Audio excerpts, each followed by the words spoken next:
What's up, Dominators? Welcome back to the ShiHai's channel, and today I present to you my premium Nubatama deck recipe. So first of all, thank you very much for allowing me to hit 2k subscribers. Wow, what a milestone. Hit on the April 2nd or the April 1st somehow, which is pretty funny in a sense. But eventually, hopefully I'll be continuing the channel, posting more deck fights, deck recipes, and I'll be posting 2k video subscribers special really soon. Maybe you will see what we can do, but leave your comments down below on what you would like me to feature or do on the 2k subscribers video. Maybe it can be something fun. Yeah, but for now, let's just jump right into the list. So we have the premium Nubatama post V-BT07. That's the most recent update of the Nubatama deck, which introduced decoy tokens as usual. So we're just gonna get through the deck and run through. So first of all, we have the Great Trees. We're going into the main deck first, then we're going to the G-Zone. Reasons why we run the card, the skills and abilities, some combos here and there, and of course we have the full layout. Look really nice.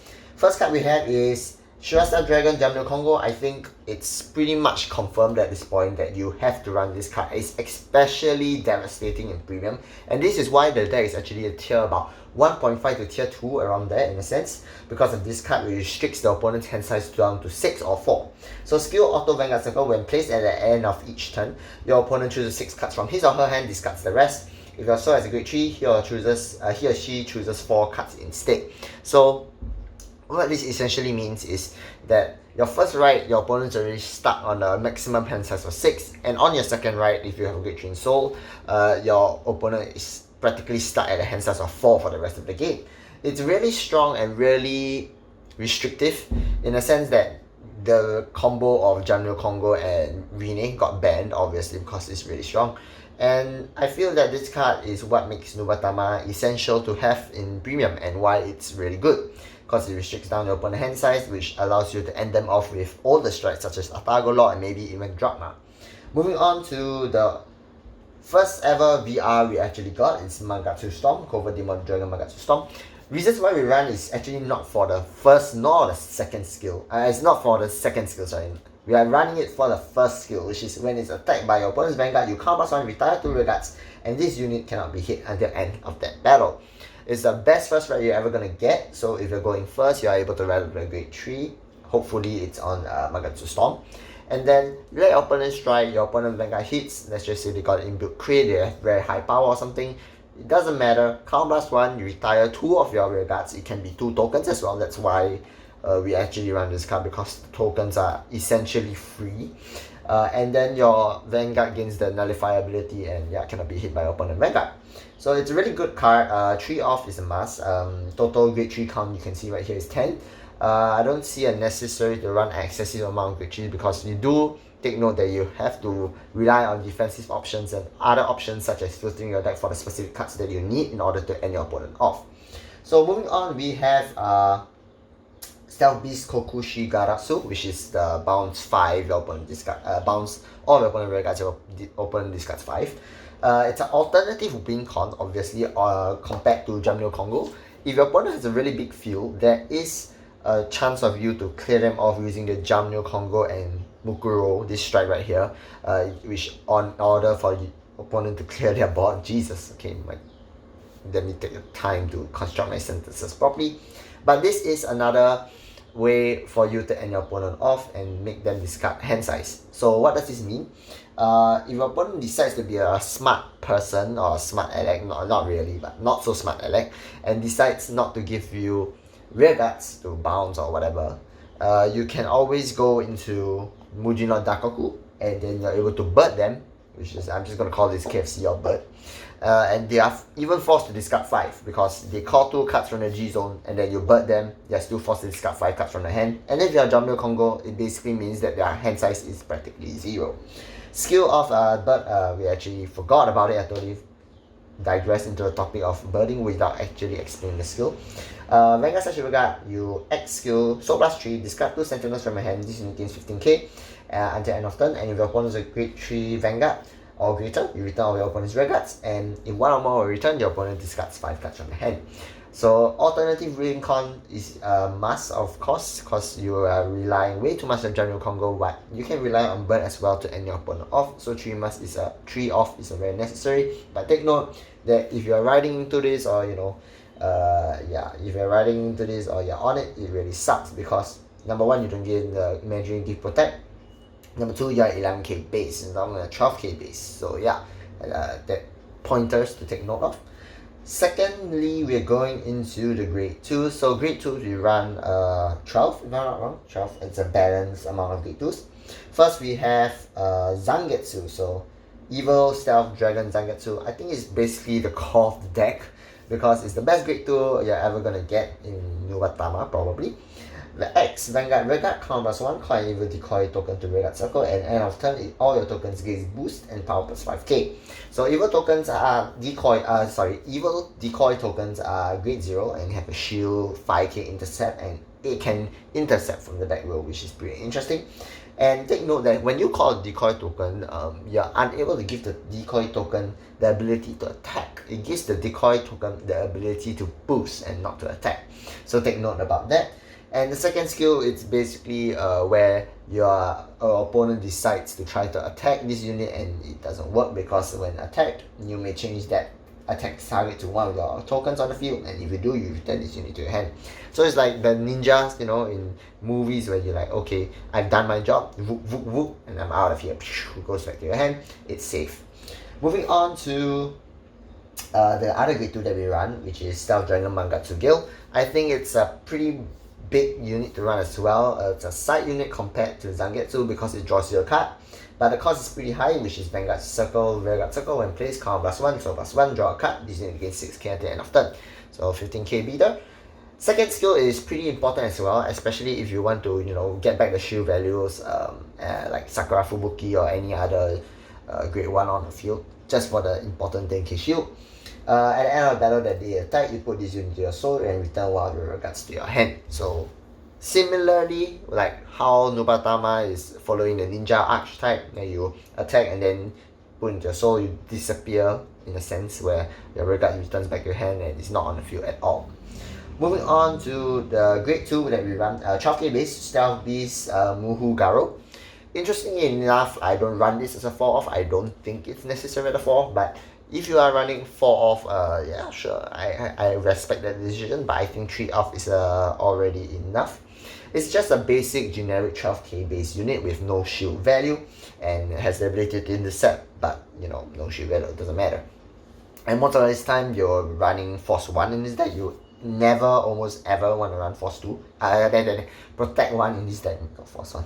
You always want to run Protect 1 in this deck and not Protect 2, so it doesn't really matter.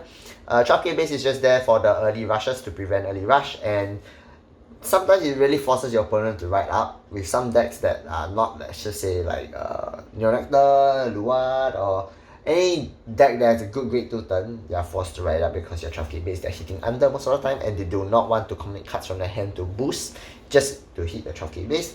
So that's one important point to take note of. And last but not least, we have Momentary Stealth Rogue Tsuna's Masada. Reasons why I run this unit is because of soul charging power. That's basically it.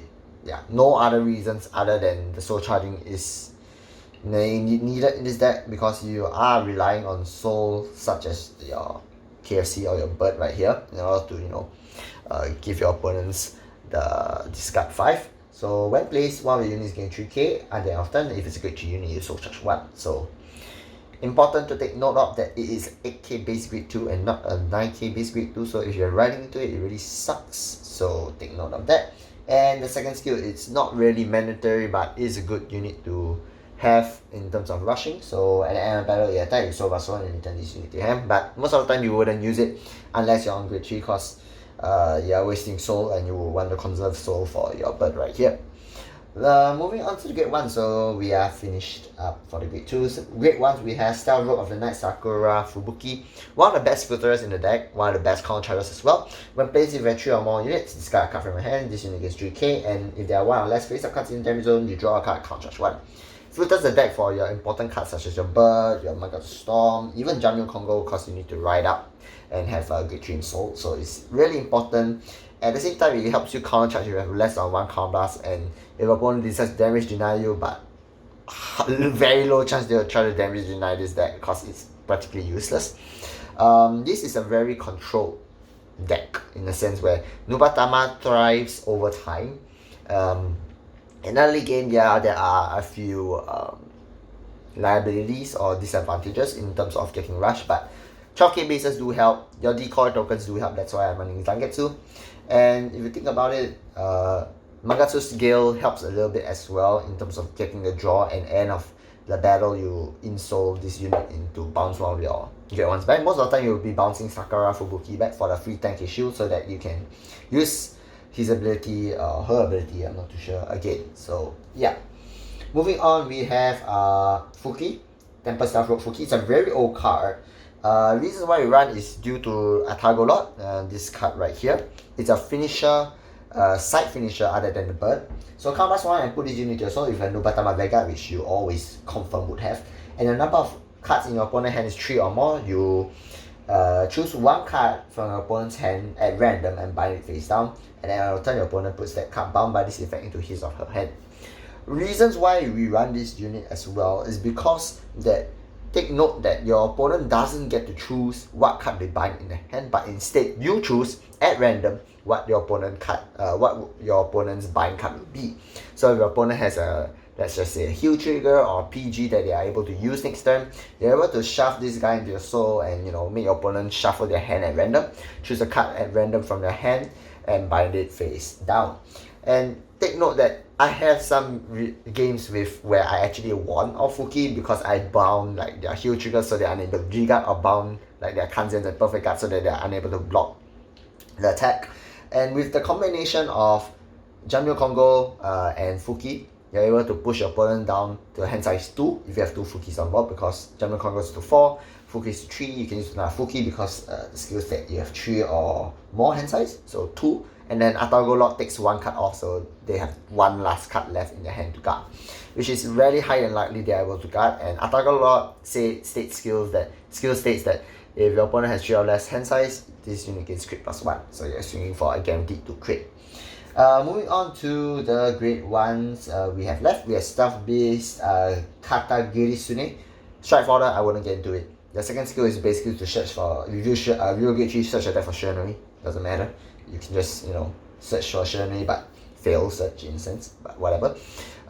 Moving on, the new card we have Stealth Dragon Dreadmaster, the new Dreadmaster, not the old one. The old one's on hit count +1, your opponent discards a card, but it is reset if it hits somehow.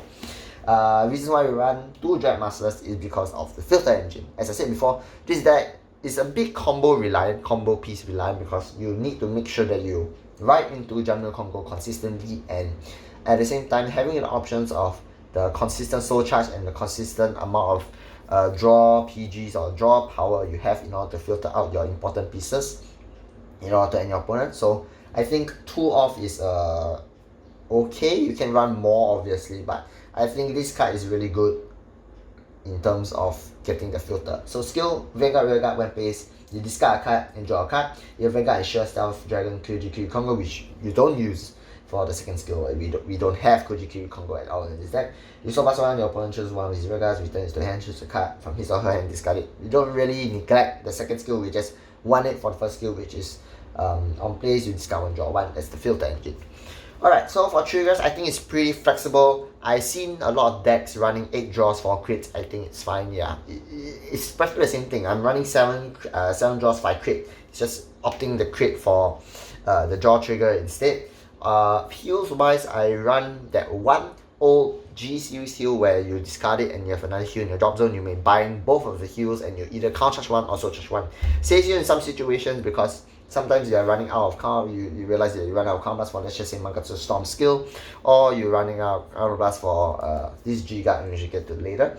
You are able to discard the heal and then bind it, counter charge 1 or soul charge 1, depending on whether you which one you want, yeah, which one resource that you need.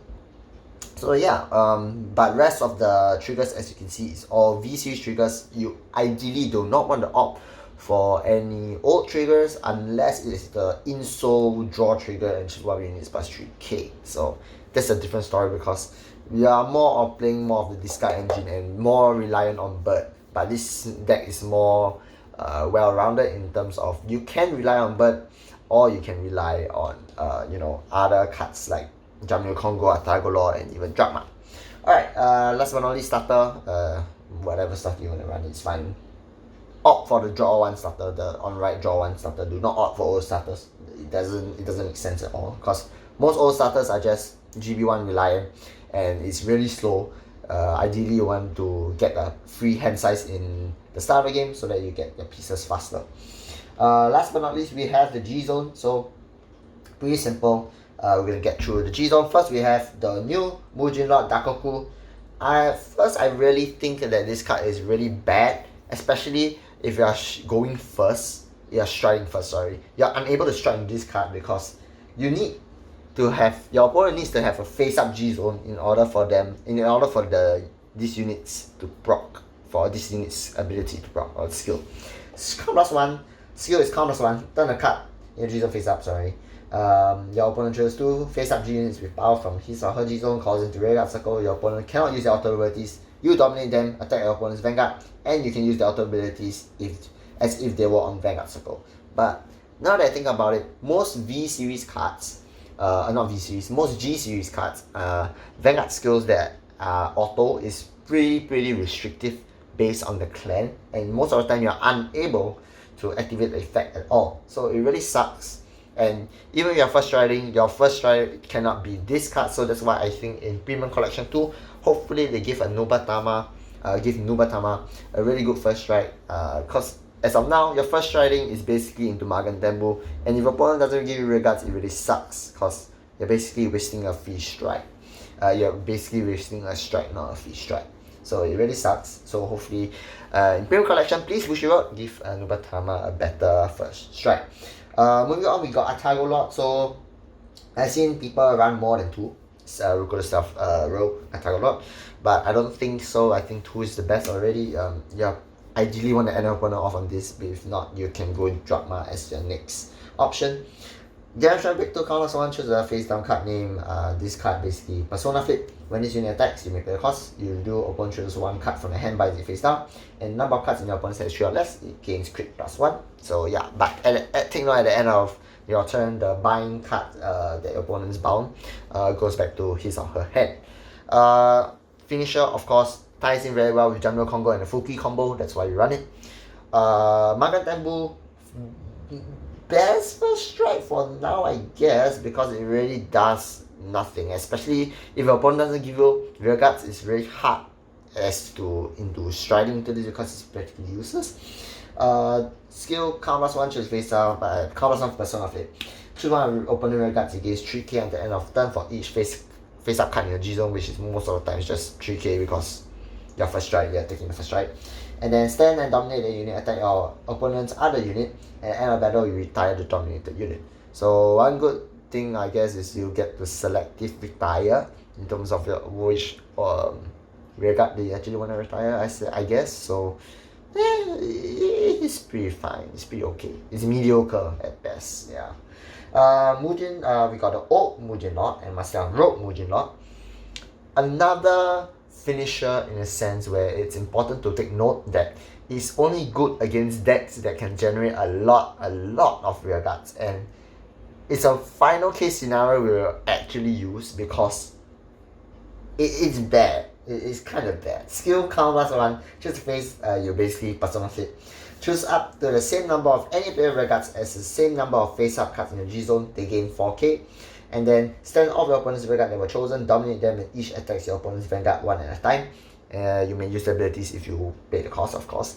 But most of the time, premium striding ends at best I give you about 3rd to 4th strike. You will ideally never ever go into this strike unless you're able to jigga a shit ton of times and you're against clans that are XL that gives you a lot of rear guards that you're able to go into Mujin Lord and end them. But Mujin Lord skills also states that your opponent that you only give 4k to your opponent's units So it's not really that viable, and most of the time you can't hit Vanguard at all. Unless, you know, they're grade 2 9k bases, grade 2 8k bases that you're hitting XL clans, magic numbers 12k. So yeah, it's not really that viable. Most of the time you either go into a Tiger Lord, Drachma, or the next card we're gonna get into, which is ShiHai's Mukuro. So I'm quite tempted to actually run 2 Mukuros in the deck because of his skill. Skill, we get into once per turn, Generation Break 2, score +2, choose a face down card from the zone, turn face up. Choose a card from your hand and discard it. Stand and dominate all of your opponent's vanguards and attack. For that battle, that vanguard battles all of your opponent's vanguards and you drive check from the deck. And you may use the opponent's vanguard's abilities if you actually pay the cost. So it takes note that this card enables your opponent to guard with nothing, because once you dominate your opponent's rear guards, take note, vanguard, sorry. Once you dominate your opponent's vanguard, they have no vanguard at all to guard with. So their vanguard is currently yours, and all their rear guards are currently retired, unless, you know, they're hitting their rear guards power are way above your opponent's vanguard power. Then that's a different story. But most of the time you'll retire your opponent's whole field. They're unable to guard, if I'm not wrong. I need to check the rulings again, because they said they errated it to like what you can guard even if you don't have a vanguard or some shit. But like most of the time I just tend to believe that you're unable to guard if you have no vanguard at all. So most of the time your opponent's rear guards will be just full board clear of 0 rear guards left on board, which is the best strike you ever gonna get in terms of going against XL decks, and your best first strike if actually let your opponent go first and G guard so that you get that GB2 effect. Moving on, we have Gilgal. I think it's in VSS01, so special series where you get Dakuku as well. Almost the same card as ShiHai's Mukuro, but more costlier, and it guarantees the free strike after that. Skill, continuous G-Zone, this cannot be turned up by abilities, and if this card is face up, you can strike without paying the strike cost, which is really good. Second skill, count +2, so +1 until end of turn. This unit battles all your opponent's units in one attack, and it gains 10k power. And the skill, when the attack hits, count charge 1. So if you are really in need of counter blast, and if you really don't want to discard any more grade 3s for your strike cost because, you know, you want to save them for ultimate strike or whatever, you're able to use Gilgal as your first strike. I think it's really good as well against XL decks where they just keep pumping out rear guards onto the rear guard circle, and you want to just get rid of all of them in one swift attack without having, you know, having a GB2 if you have no heal triggers in your hand or whatever. You can just strike into Gilgal, count +2, so +1, and then it attacks all of your opponent's unit in one attack. And last but not least, we have Drachma. So alternative win con, usually you wouldn't go into Drachma, but I have games that, you know, where you really have no choice and your opponent's drive checks, you have to take note of your opponent's drive checks as well. If they do not drive check into a grade 3, you are able to go in Drachma, and then you force their hand down because you are on German Congo.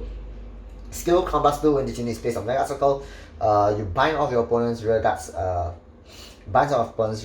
and you retire your opponent's Vanguard. So when your opponent's Vanguard is retired, your opponent chooses 3 cards from his or her hand, discards 2, writes the card from among them as stand. So take note that if your opponent is unable to do any of them, which is to write a card from their hand or write a card from their soul, they lose the game. So it's an auto free win condition in a sense, but most of the time it's very hard to pull off. So yeah.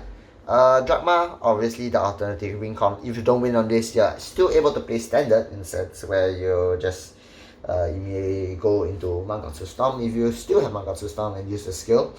But yeah, that's another thing we're not going to go into. For G-Guards wise, we run 5 G-Guards. I think it's pretty okay. Let you know that I do not run Breeze in this deck. First, we have Jinxtown Sashashime. It's a flip G. Generation Break 1, choose a face down G Guardian, turn face up. When it's in its place, you may pay the cost. If you do, your opponent chooses a card from his or her hand and he or she may discard it. If you do not discard, this unit gains shield plus 20k, so it's a free 35k shield if your opponent does not discard a card. If your opponent is smart enough, they'll play around during your turn. They leave at least 1 card in their hand in order to play around this G unit. But if they are careless enough or they commit too much without remembering about this G card, they're able to use it. Secondly, we have Dismel. I think it's a pretty standard Cray Elemental card where you use it and then when this unit is placed, choose one with regards and at the end of turn, it cannot be hit and cannot be chosen by our opponent's card effect. So It's really good against stacks like VI, where you only got one rearguard on board, and then you dismount their rearguard so that they are forced to retire their own rearguards based on brute force skill. Moving on, we have the Recruiter Style Dragon Gecko Harakat. So, dominate ability, where you counter Soul Blast when it's in this place, you choose one opponent to get one rearguard impact, roll, dominate it, move it to Guidance Circle. It's a free 10k shield because most of the time now V series cards are grade 1s are all worth 10k shield, so it's a free 25k shield if you use the Combat Soul Blast. One copy I think is the max. I already used to run 2, but then now with a cost of Combat Soul Blast, it's a really hefty cost. And last but not least, we have Recruiter Star Dragon Gando Kurakan. So the highest ever G-Guard probably you ever get for free in this deck, but most of the time I find myself hard to proc against the effect, which is when this unit is placed, your number of cards in your opponent's hand is 3 or more, this gains 5k, if it's 6 or more, it gains 10k. Yes, totally if you add up, it's a free 30k shield, but if you're on Jungle Congo or any other card that reduces your opponent's hand size by a lot, because this is basically the discard build, it's sometimes not viable when you try to proc the 6 or more cards so that you get the free 30k shield, but your opponent doesn't have 6 or more cards. It has like 3 or maybe even less based on their hand size because you're on Jungle Congo or some shit. So 2 copies in case, at the very worst case, where you need, in terms of your opponent having 6 or more cards and size, which is very highly unlikable. It's very highly shit, my English is so bad. Which is very, what's that word? Very shit, I can't think of it. Basically, if your opponent doesn't have 6 cards most of the time, okay? It doesn't, oh my god. I'm ranting on for like, I don't know how long this video is already, but hopefully you guys can get through this with me. I know it's a very long video, but we reached the end of it. Thank you very much for watching if you're watching the whole video. I'll be posting my 2000 subscribers content really soon, so please leave your comments below on what you want me to do, because I have no idea what I want to do. It's 2000 subscribers. I have 2k of you guys watching my videos, which is pretty much insane. I've been running the channel for almost 3 years already, so yeah, thank you very much for watching. This is ShiHai, and I'm out. Peace.